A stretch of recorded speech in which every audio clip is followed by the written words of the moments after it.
Hey, Liverpool One Church Life Groups. Man, we had a great Sunday in church this week. I hope that you were all able to make it. Thanks so much as well for making life groups something that is just an important part of your life. I'm so glad that you're finding a community of faith that exists outside of a Sunday. That's really important to me. And for every single one of you life group leaders and hosts, thanks so much for opening up your homes. I'm always grateful to every single one of you. We love you. We appreciate you. So great big round of applause right there.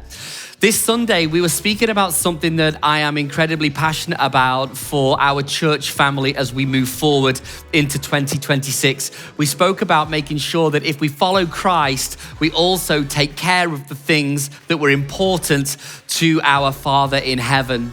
We spoke about the plight of the poor. And I think that when we have these conversations, it always has the potential to be awkward because people say things like, well, the church is always after your money. And you know me, that's never our heart. But the reality of it is that as a follower of Jesus, we should always have the plight of the poor up front and center in our thinking and in our lives.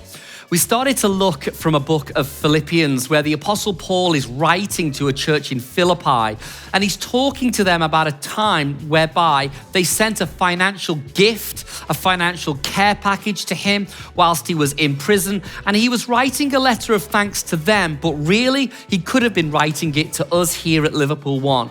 And he was saying to them, I am grateful that you had concern and opportunity. And he partners those two words together, which I want us to just be mindful of for 2026.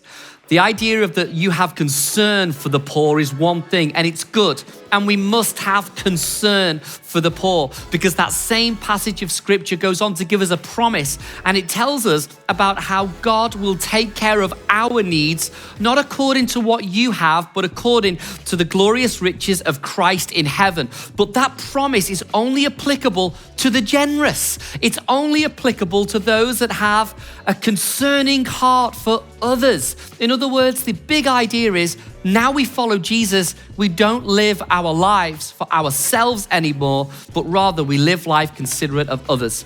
So Paul wrote, I'm glad that you had concern for me. And he mentions about how everybody else could have done something but did not. And I think that we want to make sure as a church family, when we're concerned about something, we also provide the second word that Paul talks about, which was opportunity. Because if you're concerned about the poor, you need an opportunity to outwork that poor, that concern for the poor. But equally so, if you have an opportunity to help the poor, but you don't care, you're not moved, you have no concern, then nobody gets helped. So the big picture idea for us as a church family is that this year that we would have concern and outwork that concern with opportunities. So thank you for being the kind of church that cares for the poor. Thank you especially to those of you that sponsor children with compassion. It's £32 a month. And if you really want to sponsor a compassion child, we'll still make that happen for you. So I guess that the big question that we want to talk about tonight at Life Group is this: how easy have you found having a concern for the poor? How do you find that? What are the tensions you've got to manage? But how do you find having a concern for the poor? Have a great night together. Can't wait to see you on Sunday. Bye.